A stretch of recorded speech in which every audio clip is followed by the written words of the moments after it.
What's going on, everyone? Good night. If you're wondering why am I up right now, this is what I do late at night. I'm just up and watch some news. Talk to you guys. So let me bring you guys up right now.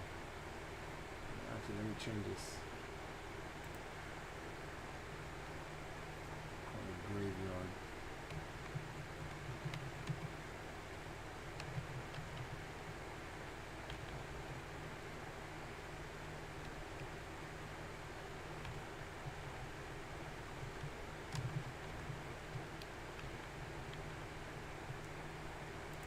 Alrighty then.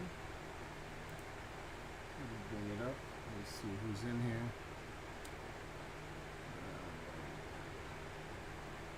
Let's get to it.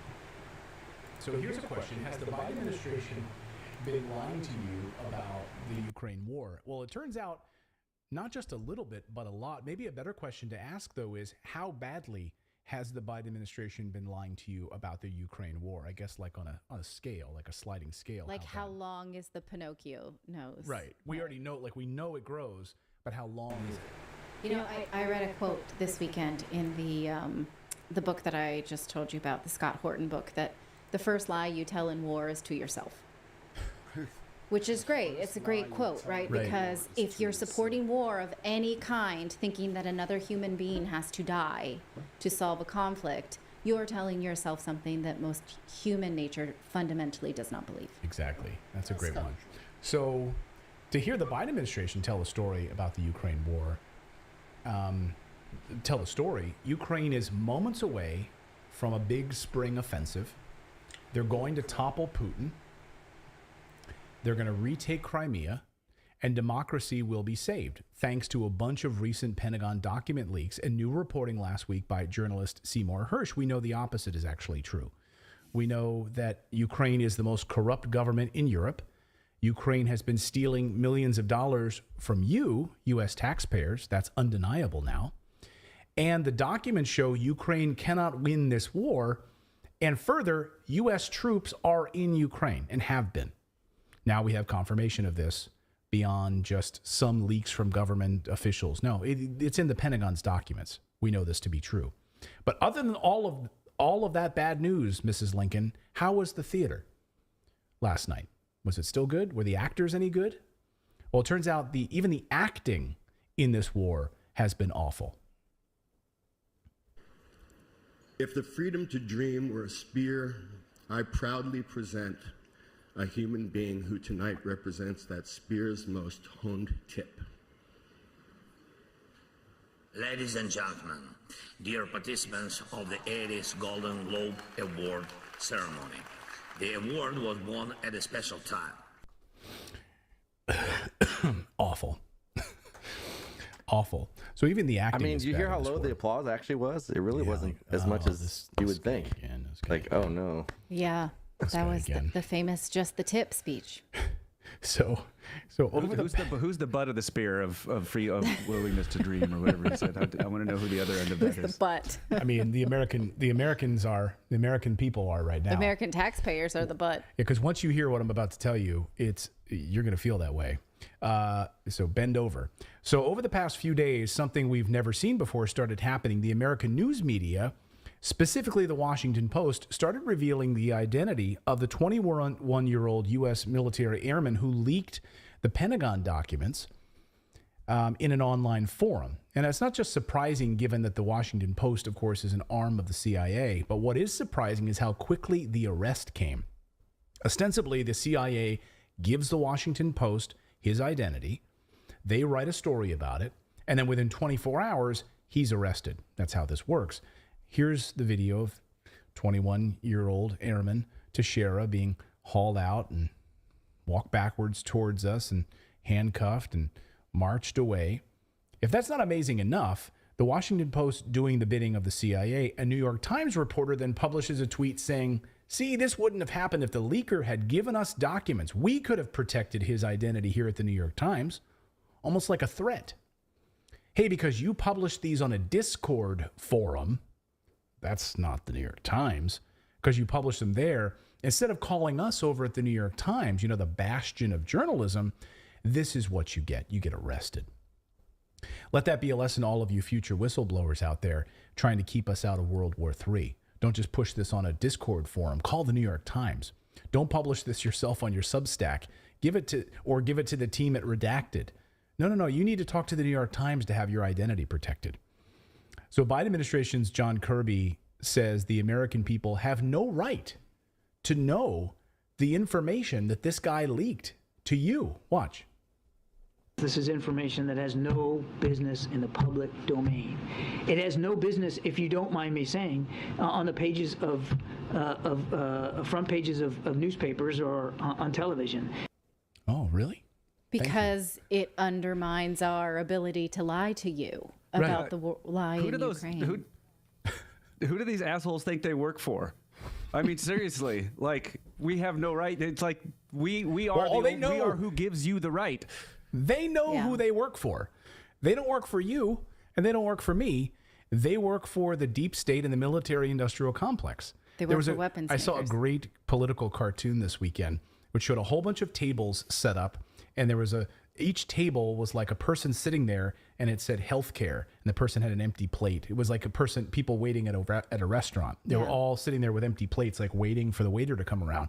And all of these little tables, healthcare, schools, education, like all of these things were empty, right? And then the one table that had all the fat cats, and there was just coins and dollars pouring over the table, was the military and military-industrial complex. They know exactly who they work for. But here you see two major establishments being decapitated, the mainstream media and the military-industrial complex. And they're both now working together to help each other keep their heads on, right? So the military is saying, you didn't need to know this, and it undermines our ability to use the press to tell you what we want you to know. And you see the media saying, it should have come through us. It undermines the lies we want to repeat from the military establishment. So therefore, we need to undermine the sources, so then we will make their lives unsafe, because it pulled the rug out from the both of us. The both of us are in bed together. We don't like that, so we're going to punish the whistleblowers. Right. And it is interesting, right? Because if we're holding this guy to this standard, this 21-year-old, right? This is the new standard now, where the CIA outs you in the newspaper to the Washington Post, then they swoop in and arrest you. Should we also then arrest the sources who leaked information in Seymour Hersh's latest report? So Seymour Hersh out with his new jaw-dropping article. Well, let's just, before we get to this for a second, remember a couple years ago, there was this big whistleblower who went to the New York Times to talk about how Donald Trump was just a big baby. That was the whole story. Just that Trump was a baby. There's no adults in the room. He doesn't read his briefings, and he eats nothing but fast food. Right. And it was someone who said they were senior in the administration. I'm going to the New York Times to let you know that he's not an adult. He's not capable of making decisions, and he doesn't pay attention, and he doesn't study, basically. And the New York Times went to bat to protect this person, this senior source, and they swore that this was in the public interest for us to know that he's a baby, that he's immature and he's a baby, basically, right? And so look at how the entire establishment got behind that whistleblower. Wasn't outed, wasn't arrested, worked inside the cabinet, presumably. I don't think we ever did know. We had some conjecture about it. That's in the public domain, according to this establishment. Mm-hmm. But this, that we are being led into war with lies, is not. Right. No, that's Trump being a baby or not wanting to hear what you have to say in a meeting is arguably more important. Yes. Like, that's what they're telling us. That he likes eating McDonald's. I like eating McDonald's. Far more people are dying because of these lies and these leaks than just Trump being immature and being a baby. I think that it's pretty easy to quantify that argument. Yeah, I would think so. So let's play that same scenario out with the Seymour Hersh article then, which just dropped a few days ago. His jaw-dropping article points out how the CIA knows that Ukraine has been embezzling tens of millions of dollars from U.S. taxpayers, stealing from the money that we've been sending. They're aware of this. They know it, actively know it. It's not like they can just play dumb or cognitive dissonance here. Hersh has this nugget in his article. Quote, what is also unknown, what he means what is also unknown, he means like we don't know this because it's not been publicized or released in the press. What is also unknown, he writes, is that Zelensky has been buying the fuel from Russia, the country with which it and Washington are at war. And the Ukrainian president and many in his entourage have been skimming untold millions from the American dollars earmarked for diesel fuel payments. One estimate by analysts from the Central Intelligence Agency puts the embezzled funds at $400 million last year, at least. Another expert compared the level of corruption in Kiev to as approaching that of the Afghan war, although there will be no professional audit reports from the Ukraine war. Zelensky's been buying discount diesel from the Russians, one knowledgeable American intelligence official told me. And who's paying for the gas and oil? We are. Putin and his oligarchs are making millions on it, he said. Wow. Excellent journalist Glenn Greenwald joined Howard Kurtz yesterday to talk about these leaked papers. And I always love his take on how the media's response is to these types of reports. Watch Glenn's reaction when Howard Kurtz asks him if the Washington Post has a legitimate news story here for having revealed the name of this 21-year-old, have outed him. Like, does the Washington Post, isn't this in the public interest? Now, I know Howie Kurtz is a very smart man. I used to work with him for many years. I think what he's doing is he already knows how Glenn's probably going to answer this question. He's giving him a great question here. So isn't this in the public interest? The Washington Post says it's in the public interest to reveal this leaker, this Pentagon leaker. Watch Glenn's reaction. The day before the arrest of Jack Teixeira, the Washington Post reported that the documents were posted by a young gun enthusiast who worked for the military on Cape Cod, shared his stuff with a chat group, and you accused the paper of doing the bidding of the U.S. security state. Isn't it a legitimate news story?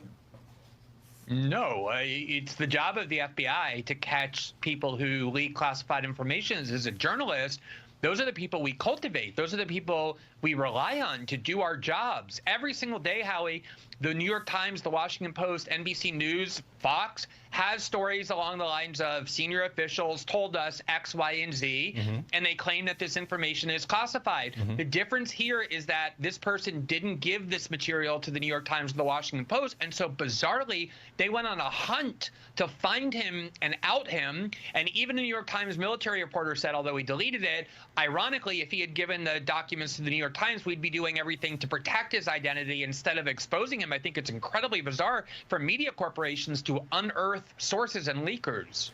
Well, that's the paradox, but let me just sort of test this here. Are there no leakers who you would say it's legitimate for the press to try to expose? I mean, what if it was somebody who was anti-American and wanted to jeopardize military people? What if it was somebody who took money from a foreign country to expose nuclear secrets?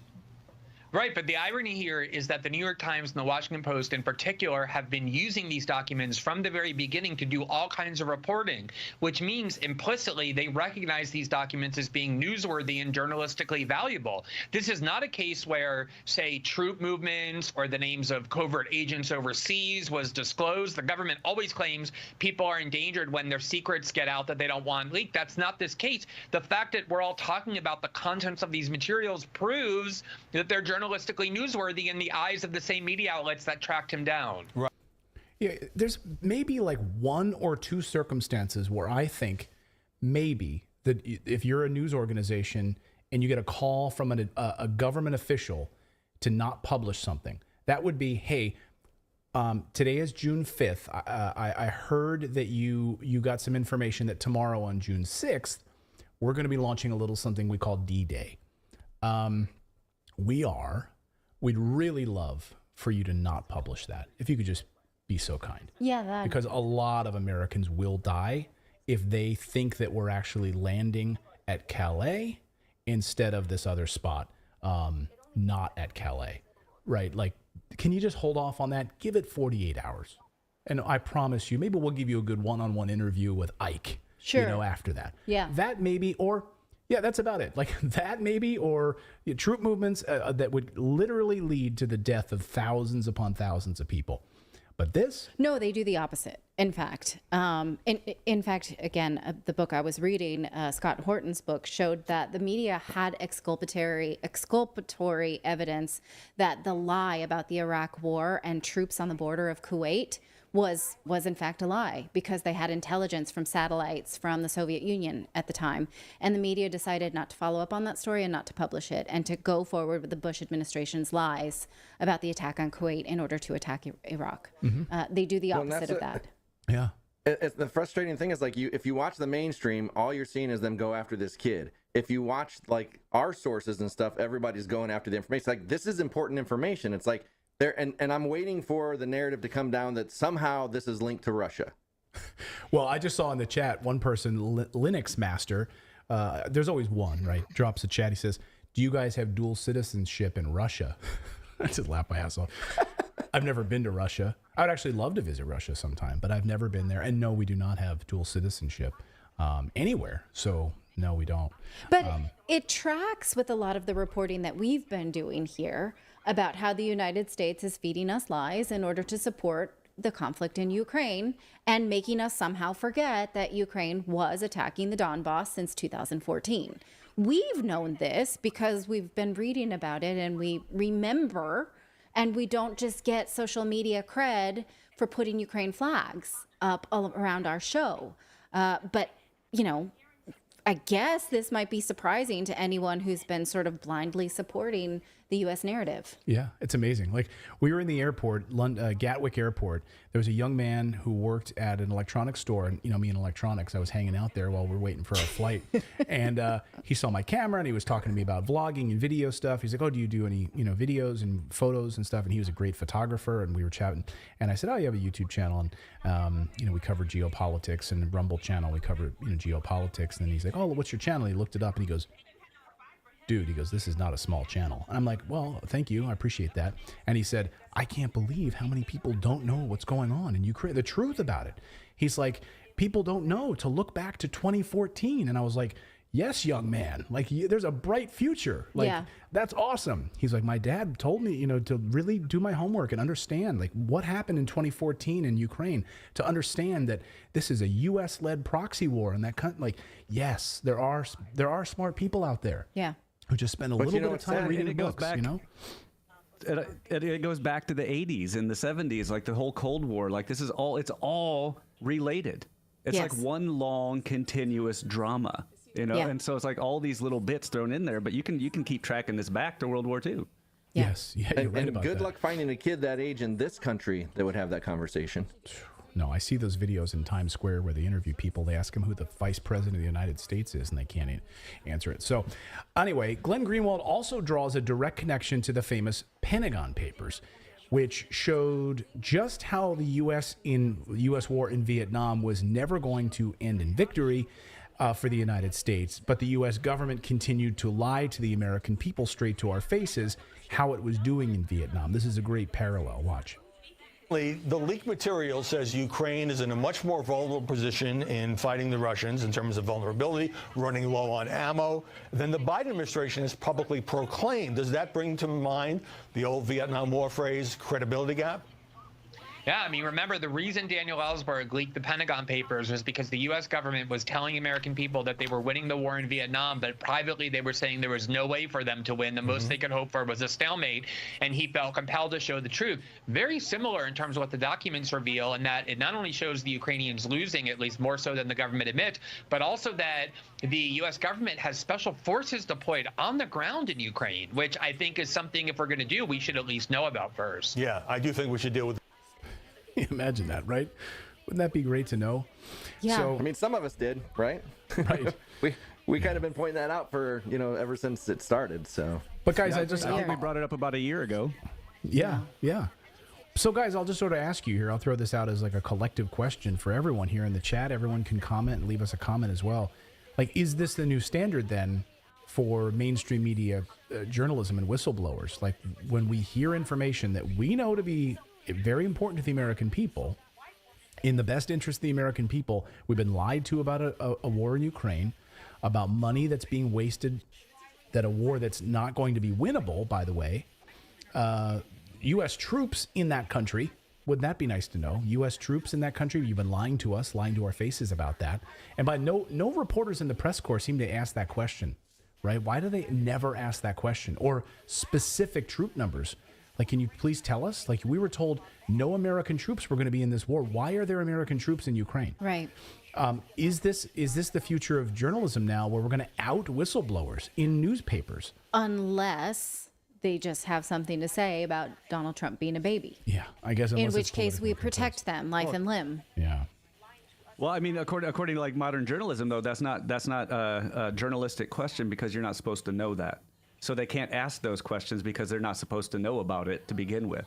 I suppose. So you can't ask follow-ups because the Pentagon say, well, you shouldn't know that. So don't talk about it. Yeah. Well, we've got more news to get to here on your Monday. Well, I do want to just point this out, though, because I think it's interesting to talk about how Russia is responding to these leaks and what is the substance of the leaks. So what we do continue to learn from them is just how deeply involved the U.S. is in this war and how badly it's going. For example, according to Politico, is that Russia is jamming U.S. smart bombs in Ukraine. The documents do say, and they were corroborated, that American-made smart bombs are falling victim to Russian electronic jamming in Ukraine, causing them to miss the targets. This sort of means that despite Zelensky's promise that his army doesn't really know what they're doing, he says they do, but they don't. Says the weapons have experienced higher than expected dud rates and have missed their targets on the battlefield. According to this source from a U.S. official. Now, another official says, of course, that they think it's just that, like, it's not the problem with the Ukrainian army or the missiles themselves, which we have been reporting that the equipment's not great. It's faulty, it's old, and the Ukrainian government doesn't know what to do with it. No, they said instead it's Russia jamming the missiles, which makes me want to make a baseball reference, but this is serious, so I won't. Now, you would think that Russia would be kind of happy about this validation because it shows what they've been saying all along. The U.S. is involved. The U.S. is provoking this. The U.S. is preventing peace. But Russian expert Gilbert Doctorow, author of the book Does Russia Have a Future?, reports that Russia is not at all happy about this. Here's how he puts it. Says the Russians are not at all pleased with this situation. It strengthens the argument on their side by those who say that insanity rules the USA, that you have to be prepared for every eventuality in escalation of the war, which just shows that there's no fun in saying I told you so when you realize that your enemy is as ruthless and as crazy as the Joker. Yeah, you just want to see it all burn. Which is our side, right? Like, we're the crazy ones, guys. And so, like, you know, instead of arguing about who the leakers are, we need to argue about the substance and say, people are dying here. Maybe we're not for this. You know, it's like when you look at the Nord Stream pipeline that the United States blew up, like everyone like jumped and said, oh, it was Russia, right? And Russia just sat back and said, clearly it wasn't us. We call for an international investigation. There were U.S. ships in that area at the time. Please look it up. It wasn't us. Why would we blow up our own pipeline? You would think that a terrorist attack of that size would... How does the United States respond to terrorist attacks? Yeah. Right? We saw that in Iraq, right? So we know how we respond in that situation. What has Russia done to respond to the Nord Stream pipeline attack? They've asked for an international investigation by the UN. And that voted it down. And the UN voted it down. Yeah. So that's crazy. Yes, crazy. They went batshit crazy. We're the crazy uncles of the world right now. I love Dogfather 1968 on Rumble says he calls those smart missiles tilapia missiles. I don't know why, it just made me laugh. Tilapia missiles. They're not smart. Get it. Well, they're not smart missiles. They're just like, I don't know, like flopping around. Like, I don't know. Just the image made me laugh. Okay. It's like a filler fish. Yeah, like a filler fish. Yeah. Okay. So I don't know. It just made me laugh. Alrighty then. Thank you so much for watching this segment here at Redacted. We are live every day at 4 p.m. Eastern Time, trying to share the stories that the mainstream media will not cover. You should also come over and join our community of Redacted Rebels over at redacted.inc. That's our private locals community where we can share exclusive content that we simply cannot share here on YouTube. Come over and join the rebellion together right now by going to redacted.inc. We'll see you next time. Yeah. I'm still. Very wonderful experience. I'm happy that Rhea got to experience forever summer, and the pool was very cold as I suspected. Guys, we're popping in like a minute. What about it was fun to watch everybody suffer, especially when he did not like the cold at all. It was Email or like some 20-year-old dude who's like, these situations sucked like a week ago. All right. Well, the United Nations says that we should decriminalize all sex and drug-related activity in the name of human rights. This includes sex with minors, and they want you to be able to poop on the street. Is that what we consider progress for human rights? What about your right not to live in a place where we traffic minors and poop on the streets? Can I move to that place? It is not your right, minus the- apparently, to live in a place like Minus that. trafficking the minors, I wouldn't mind not having to look for a bathroom all the time when I really got to go. You know, just out driving around. So, Just pull over and I mean, I Every think you time- can poop in the woods. Do that. I don't care. It's good for the soil biome. But just don't do it right in front of the 7-Eleven when I'm going in to get a Slurpee at 11 o'clock. But do at you night. want to live in a place where people poop on the streets regularly where you need to walk? No. I don't want people leaving their dog poop on the street. Pick that Okay. up too. Exactly. You know, Michael Schellenberger makes this great argument in his book, San Francisco, and I'm going to talk about this more later, but that Harvey Milk really became famous not because he was the first openly gay mayor, and, openly gay was not a big deal in San Francisco during the age of Harvey Milk, but his big platform was that San Francisco residents need to pick up their dog poop on the street. This was a big problem. No dog poop on the street, and he was able to really make this a big platform and become famous because of it. And then also he was flamboyant and openly gay. But, now we've come full circle that sort of the corruption inside of San Francisco is such that people do pick up their dog poop and also allow human poop. Like they This pick up is- after their dogs while they're going number 2. Well, Like, I don't think while the same people are while doing I'm those down things. here, I'll just relieve myself, but I'll pick up after you, Grover. But there's a tolerance for human poop and an intolerance now for dog poop.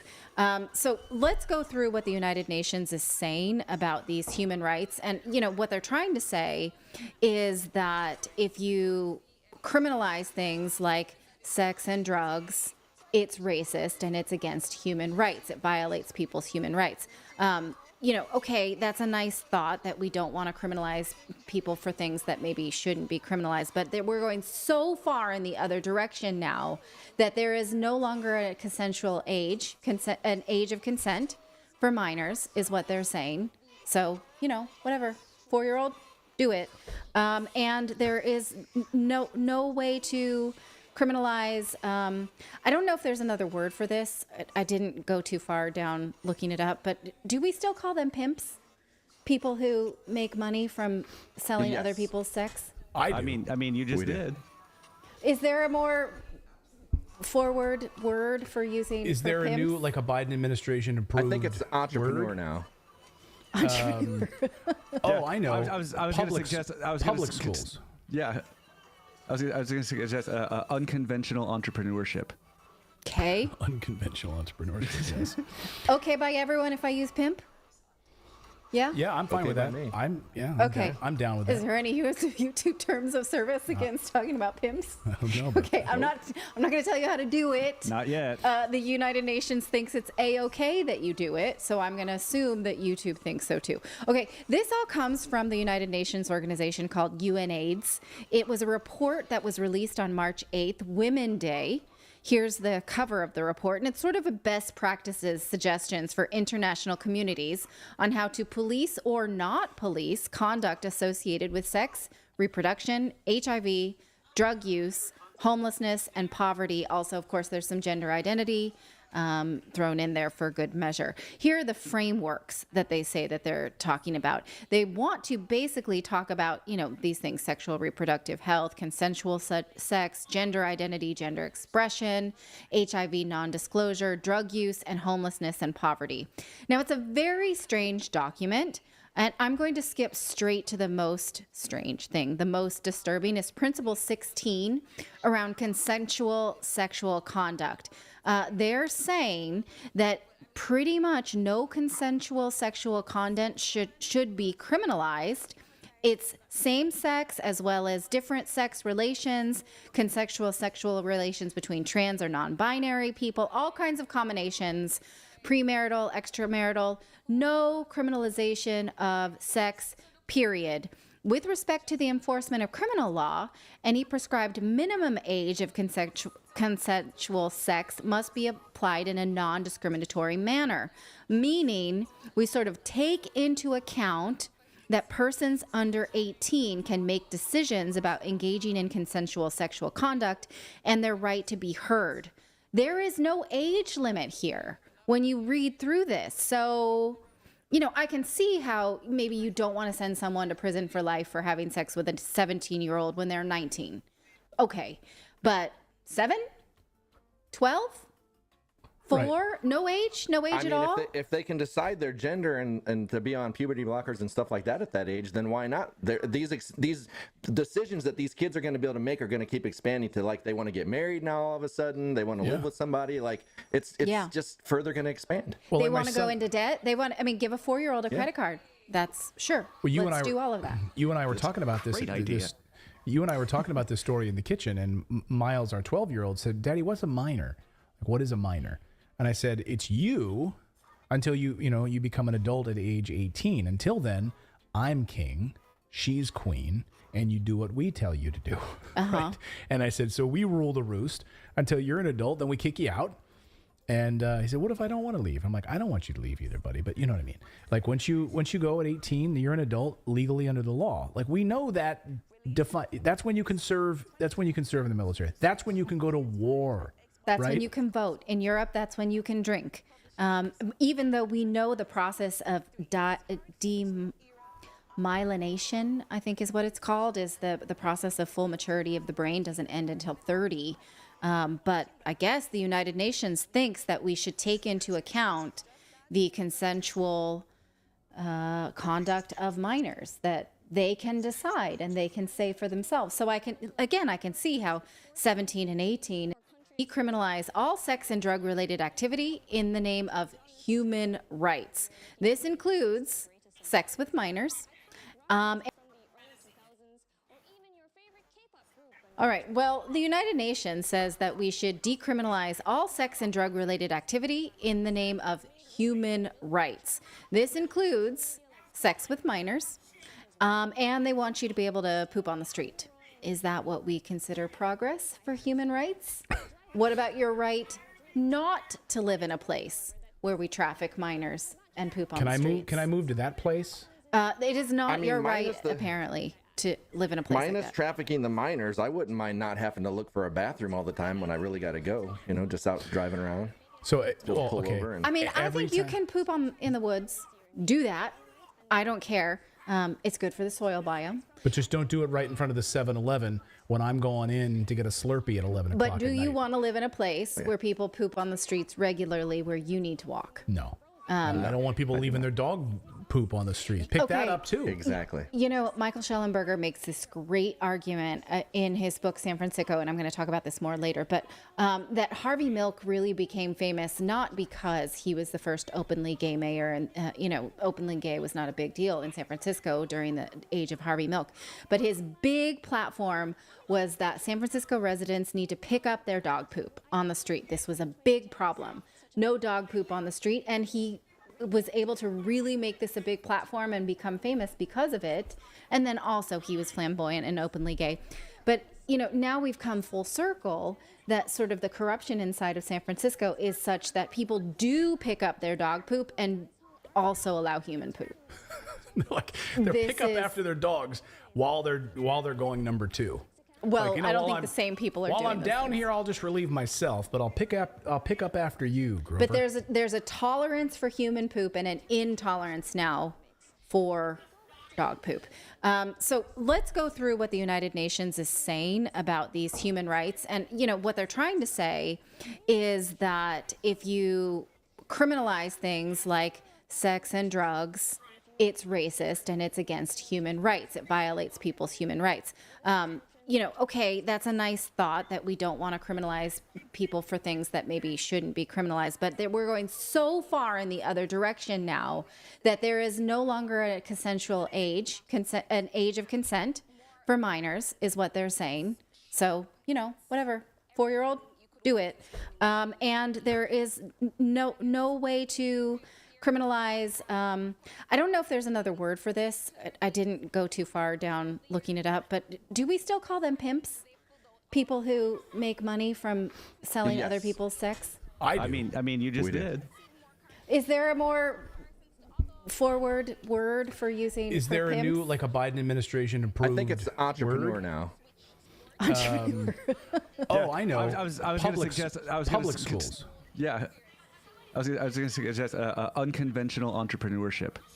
Okay. Unconventional entrepreneurship, yes. Okay by everyone if I use pimp? Yeah? Yeah, I'm fine Okay with by that. me. I'm Okay. down. I'm down with Is that. there any YouTube terms of service against talking about pimps? I don't know. But Okay, I'm not going to tell you how to do it. Not yet. The United Nations thinks it's a-okay that you do it, so I'm going to assume that YouTube thinks so too. Okay, this all comes from the United Nations organization called UNAIDS. It was a report that was released on March 8th, Women Day. Here's the cover of the report, and it's sort of a best practices suggestions for international communities on how to police or not police conduct associated with sex, reproduction, HIV, drug use, homelessness, and poverty. Also, of course, there's some gender identity thrown in there for good measure. Here are the frameworks that they say that they're talking about. They want to basically talk about, these things: sexual reproductive health, consensual sex, gender identity, gender expression, HIV non-disclosure, drug use, and homelessness and poverty. Now, it's a very strange document.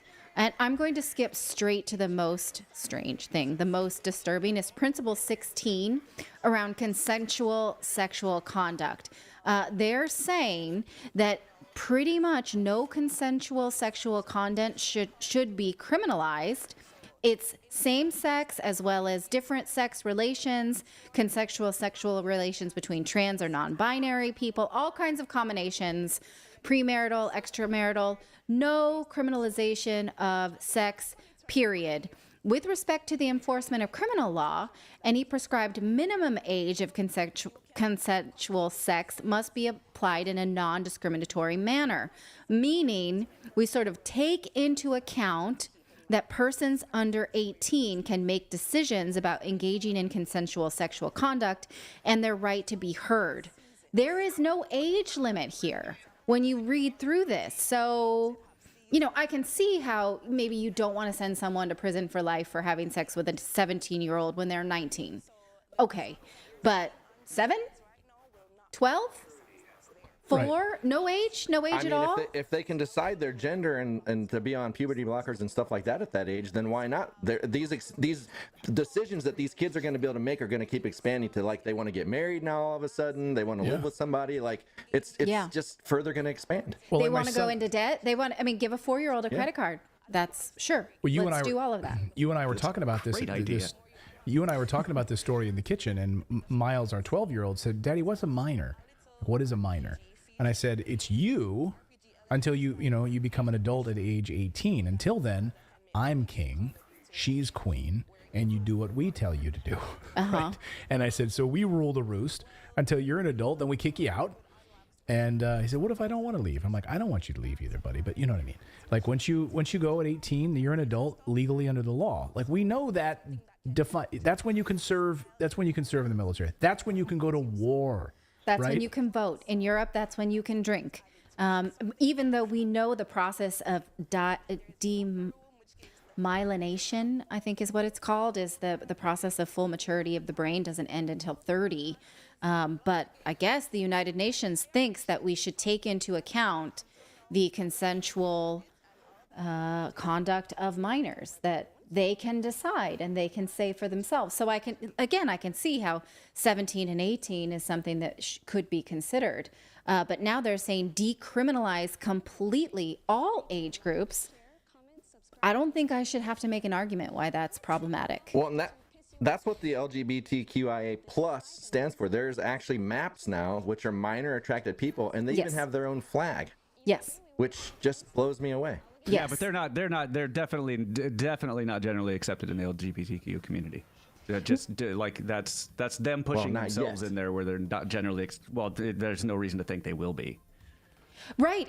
These groups, I mean, LGB and the TQIA plus have diverging platforms, and we've been making this argument for a really long time. But they want to make the argument that that gay is queer, and queer is then something you can apply to all manners of deviance, for lack of a better word. Now, the United Nations says that criminalization of sexual practice is unduly leading to torture, arrest, discrimination, and removal of human rights. In fact, they say by, criminalizing anything really in general is problematic. Here's their introduction saying criminal law is among the harshest of tools that we have, and it ought to be last resort, basically, like criminalizing everything is last resort. It's bad. It's taking away human rights. This document, which I do recommend you read and let me know how you feel about it, the UN is saying that it's important to be free to express whatever sexual act you'd like and not be, criminalized for it. But it is not your right to not have someone express those acts on you. So if you're the victim of a sex crime, too bad for you. Someone else was free to do it. That was their freedom to do it to you. It's not your freedom to not have it done to you. So this is just going to be like a society full of flashers. Right? Yeah, I mean, we're deciding whose rights are more important. The victims of sex crimes, no, not important. The sexual perpetrators, their right to do those things is more important than my right to not be abused sexually. Like when I was a kid, I was at the Berkshire Mall with my friend Ben. I don't know where you're going with this, but oh yes, I do. And it's an important story. And I've heard this from other boys, who my age, who have had similar stories to this. It's happened to a lot of boys that, it's like embarrassing to talk about, but let's talk about it. So my friend Ben and I were at the arcade at the Berkshire Mall in Reading, Pennsylvania, our favorite arcade. And we were out in the food court area and going to the bathroom. And this guy, and we're like, I don't know, young. So we're like, you listen to authority figures. I thought he was a security guard. I didn't know what he was. And he's like, come over here, guys. And I don't know what he was doing. He waved us to the bathroom. And then he wanted to try to show us stuff, if you know what I mean. And we both were like, let's get out of here. And we hightailed it out of there. And we ran out. We did not go back to the arcade. And then we ran and looked for a security guard. And we told them what had happened. And the security guards were like, let's go right now. And they mobilized to go find this creeper, And I don't know if they ever found the guy, but well, that was a human rights abuse to him. Yeah, apparently I'm not allowed to be offended by that. No, you're not allowed to not see that. You have to. Oh, I should have had to stay and watch. His rights are to do it to you. Yeah, I mean, your rights are not to have that not done to you. I give up in society. According to the United Nations. Oh my God. That should not be criminalized. As it is right now, voyeurism and exhibitionism is illegal in most places. The United Nations doesn't think that that's a good thing. Here's something else they advocate is what I want to call the Jeffrey Epstein clause. The UN says that no one should be arrested, not just for sex work, buying or selling sex work, but also for pimping sex work, because we didn't agree on a different word. So yes, the exchange of sexual services for money or goods, totally fine, whether you're buying or selling. But look at the second paragraph. Criminal law may not proscribe the conduct of third parties who directly or indirectly for receipt of a financial or material benefit under fair conditions. What are fair conditions, first of all, of sex work? Let's put a pin in that. They can't be punished for facilitating, managing, organizing, communicating. Basically, all that stuff's okay. You can pimp out people for money. You benefit from it. So you can see why I'm calling this the Epstein clause. GMAX and her crew should not have been prosecuted. Her human rights to traffic people are more important than the traffickees. Pimp's rights, I guess. This seems to be part of a growing movement that sex work is work. This is something I've seen a lot online, that people are taking to the internet and calling sex work a good, hard, honest day of work, and calling out anyone who thinks that maybe someone should want something different from themselves. They're calling it TERF and racist and classist. Like if you say that sex work is exploitative, you're out of touch because you're classist and elitist for saying those things. Right. But think about who is saying this. People who are not sex workers are saying this. Disenfranchised sex slaves in Africa and Asia, they don't take to Twitter and say, it's my right to be trafficked, right? Who's speaking for them? Right now, criminal law is speaking for them. It's supposed to be illegal. The UN is making the case that they shouldn't have those rights. The abusers instead should have rights. The UN also thinks... Well, that's gonna... Go ahead. Yeah, go ahead. Oh, I was just going to say really quick, that's going to make Bill Gates happy. He's no longer going to have to refer to them as dinners. He can call them what they are. These dinners with Jeffrey Epstein and his Well, also, group. can I ask you this? I've seen this people say a lot in the chat. There's a sort of normalizing of like this sex work now, this idea of OnlyFans. Like when we were asking for like a new name for pimps, and a bunch of people said, no, the new name for pimps is OnlyFans. Okay.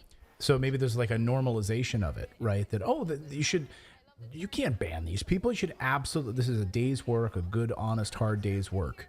And that's what you should do with it. To various degrees. It has now become that if you speak out for someone to maybe not want to do sex work, you are out of touch and elitist. And so, yes, there absolutely is this normalization of using up people's bodies as commodities. Right.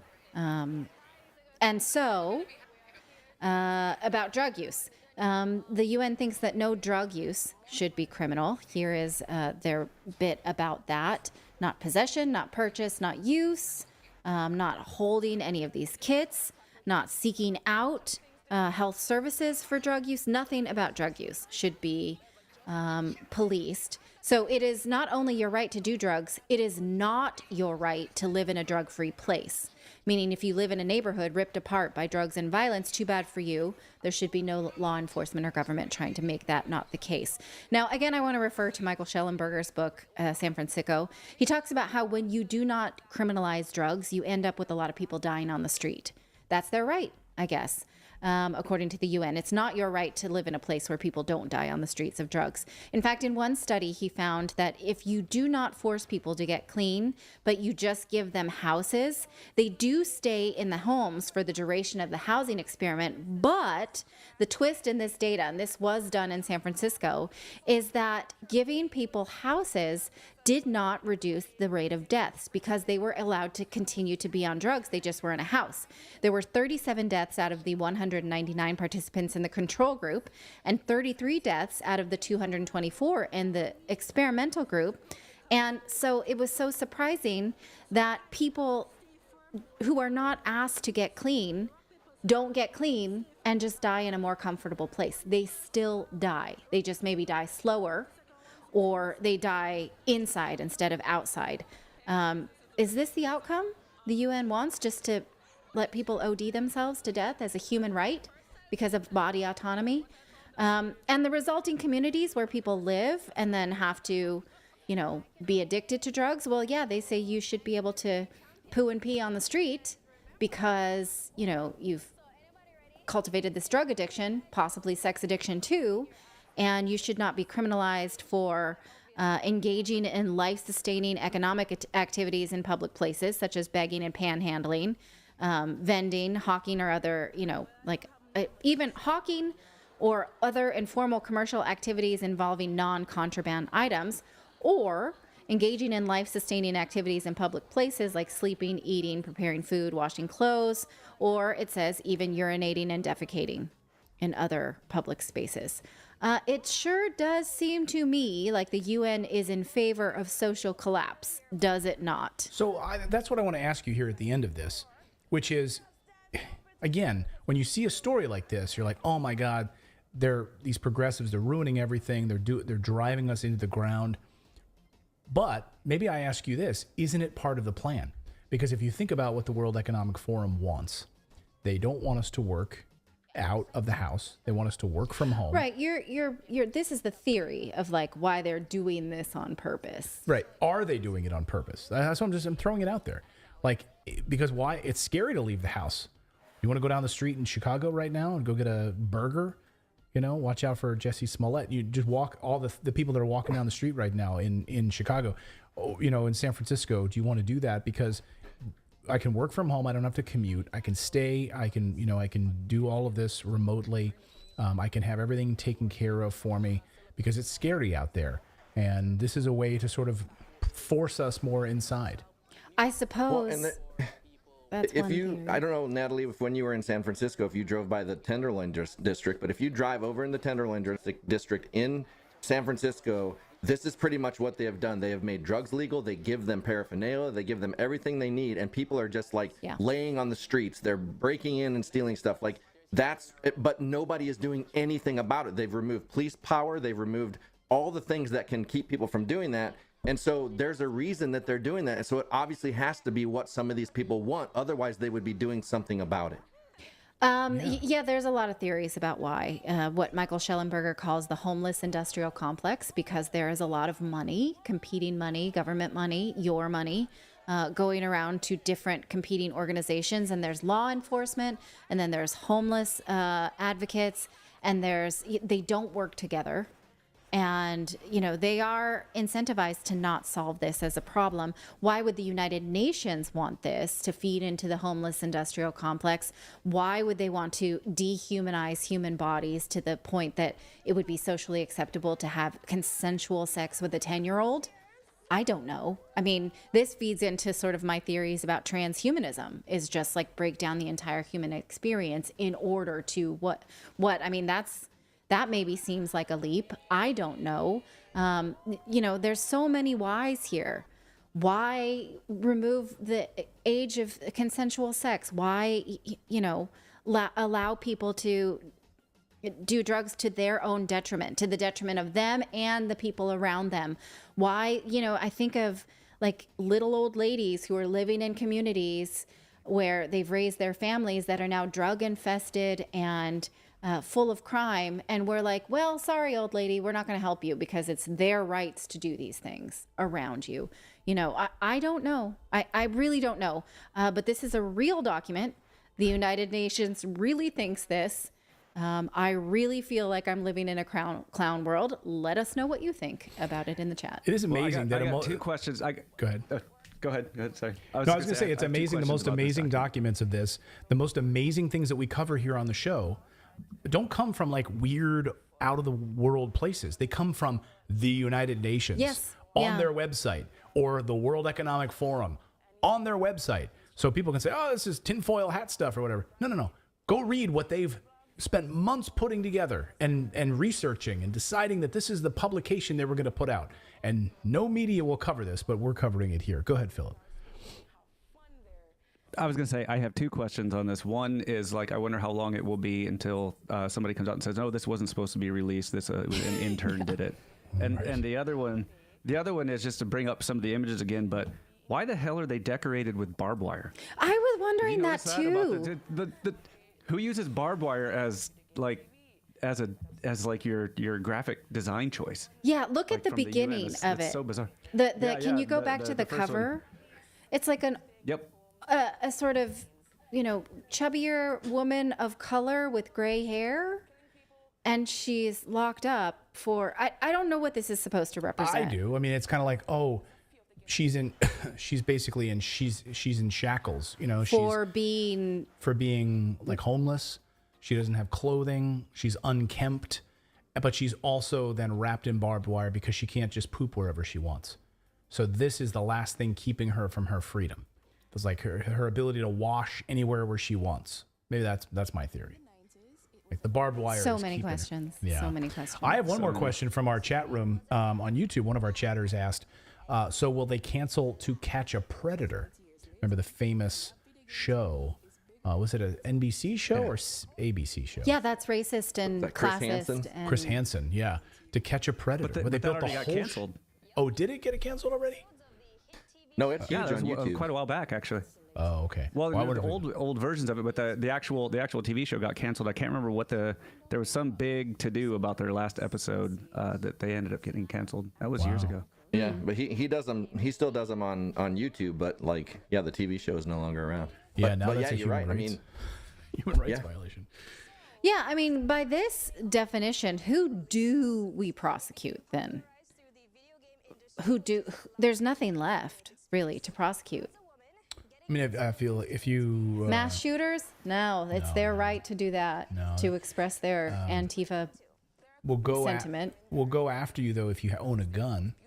We'll go after you and track you. We'll do that.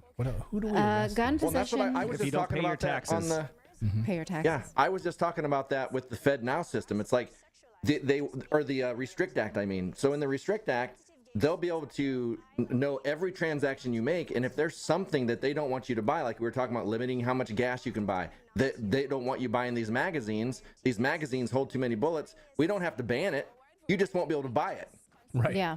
Yeah, you won't have cash because we're getting rid of your cash. So Exactly. we'll be able to track every transaction you make. So how are you going to make this payment? We'll ban crypto, so we'll use our crypto 2.0, which is this new digital currency. Crazy stuff, guys. Thank you so much for watching this segment here at Redacted. We are live every day at 4 p.m. Eastern Time, trying to share the stories that the mainstream media will not cover. You should also come over and join our community of Redacted Rebels over at redacted.inc. That's our private locals community where we can share exclusive content that we simply cannot share here on YouTube. Come over and join the rebellion together right now by going to redacted.inc. We'll see you next time. I must say that even though we stepped into this industry a bit late in the game, we do have a knack for presenting ourselves well. And I think that served us quite nicely in marketing our platforms, whether we decide to go the fan service route or to have a cute persona. We also play active games, which covers our IRL content for streaming. As island ladies, we love exploring our tropical environment. With that, we bring our Nintendo Switch to the beach, waterfall, rivers, pools, etc. There, we play active games such as Just Dance to have fun or Ring Fit to stay in shape. After all, there is a large audience of people who love the way we look, and there's nothing wrong with a little bit of fan service.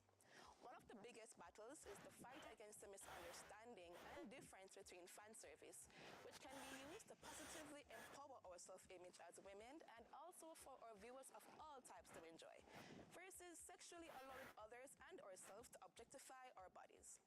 I think as women, we can be very versatile with our image and are adaptable and of course capable of anything we put our minds to, whether or not the odds are in our favor. I represent my platform for women, as my goal is to continue to push myself beyond my comfort zone and create content revolving around my wide variety of interests while continuing to serve and represent my community and country to the best of my abilities. We create content around these wide varieties of genres in gaming, mainstream media, IRL, and more. This is the function of the Valkyries of Arcadia, as we work to continue to network with our fellow Valkyries, friends, and supporters that we call Iron Harriers, and most importantly, our platform and partners such as the Lab Video Game TV and Trovo.live. Our work contributes to the further development and expansion of women's autonomy in the global content creation space.